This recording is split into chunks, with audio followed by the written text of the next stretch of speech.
Hey, good morning, everybody. Jeff Slakey from iFiber One via Zoom video conference. I've got great representation from both of the PUDs here in Mason County, Kristin Masteller and Annette Creekpaum. Good morning to you both.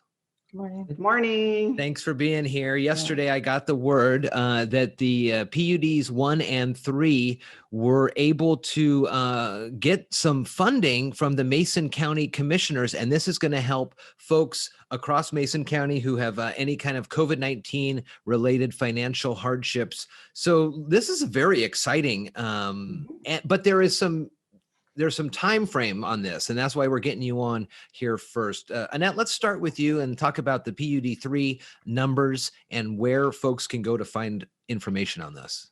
Okay, so yes, we want folks to sign up and fill out an application that is online. And so it's at PUD3.org's CARES. You can see it on our website. And there is an application to fill out. And the PUD has $300,000 to disperse by November 10th. It's first come, first serve basis. We'll look at all applications, take into account people with past due balances as priority, and then go from there, down the list to see who has, the greatest need.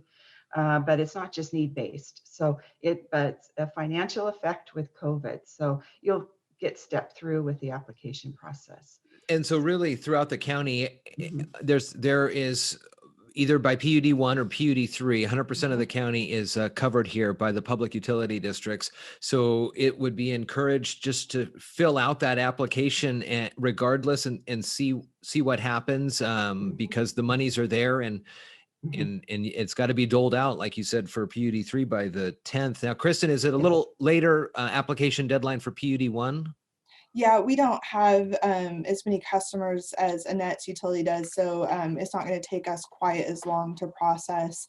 We got a $50,000, just shy of $50,000 CARES Act appropriation from Mason County commissioners, which we're incredibly grateful for. And our program is really similar to what Annette described, priority for the people that have set up long-term payment arrangements with us, but still have past due accounts. And we don't want to have to forfeit any of the funds, so we're encouraging everybody to contact us, fill out the form. Let's try to put those funds to use in our county. Do either of you know whether or not how much of an impact there has been? Like if you were to take the total of everyone in your utility district and look at the past due bills, I'm sure it's over those amounts provided by the county. But is it a huge disparity? And I'm wondering just in this general sense of how people are able to keep up on their payments since this has started. Yeah, so before COVID started, we had people down to almost zero in 90 days past due. So we take credit for that with our customer service agents working with our customers in our prepaid meters and our NISC system. And so that's a real success. So now we're just over 300,000 in that 90-day classification. Wow. And when we look at 30, 60, 90, it's over $750,000. So, holy moly. And we're going into winter time. And so that's why the timing is really excellent to get these things out for customers so that we can get them on their bills, credits, and really get this thing out there for other payments. Are these specific for residential only, or can it be business or if there's a business within a residential, or how does that work? Yeah. So it is for residential customers. That was called for in the agreement with the county commissioners because there's other funds for businesses. Okay. Businesses who are experiencing COVID hardship should reach out to the Economic Development Council because they've received subrecipient grants to be able to support the businesses. The other thing I was thinking about as you were talking, Annette, going into the winter months, I know traditionally PUD 3 has had a program where folks could add a little bit to their payments to help folks who may not be able to make payments. Is that something that's going to continue on this season? And does PUD 1, Kristin, do that? Annette, first to you. Yeah, so our fund is called Project Share. Yeah. And so if people are listening and have extra dollars, they can do that. And so that's very helpful for folks that can't afford the bills. And so we do that, as well as Roundup.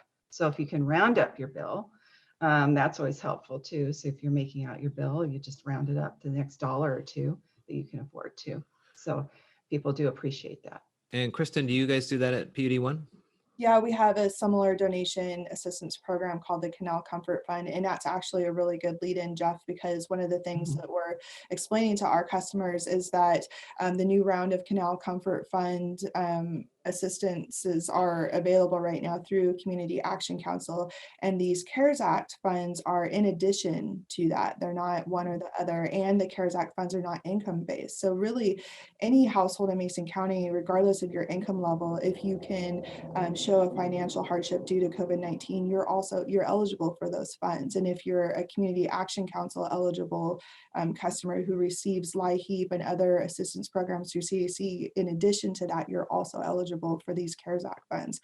So really, there's multiple layers of assistance, and customers should really reach out to us for help to try to get current on their bills. Because as Annette said, going into the winter months, I don't think any of us were prepared to carry long-term 90+ day balances into December and January. And I don't want our customers to get in a position where they can't ever catch up. Right. Oh my gosh.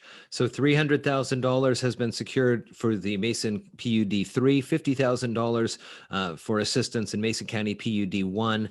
I'll put the links to the addresses here, but it's pud3.org/cares. You'll see it right there on the main page, and mason-pud1.org. And there's information there. Kristin also mentioned if businesses are going through hardships and struggles, the EDC has been out there helping folks as well. So the deadlines for PUD 3 is November 10th to get those applications in. Fill them out, because you never know if you'll be eligible, and it doesn't take a heck of a lot of time, and you could definitely get some benefit there. November 20th is the deadline for PUD 1. Annette, Kristin, good to see you. Thank you. Thank you. Glad to see you healthy Yeah. and safe, and we'll check in down the road, okay? Yes, thank you. Bye.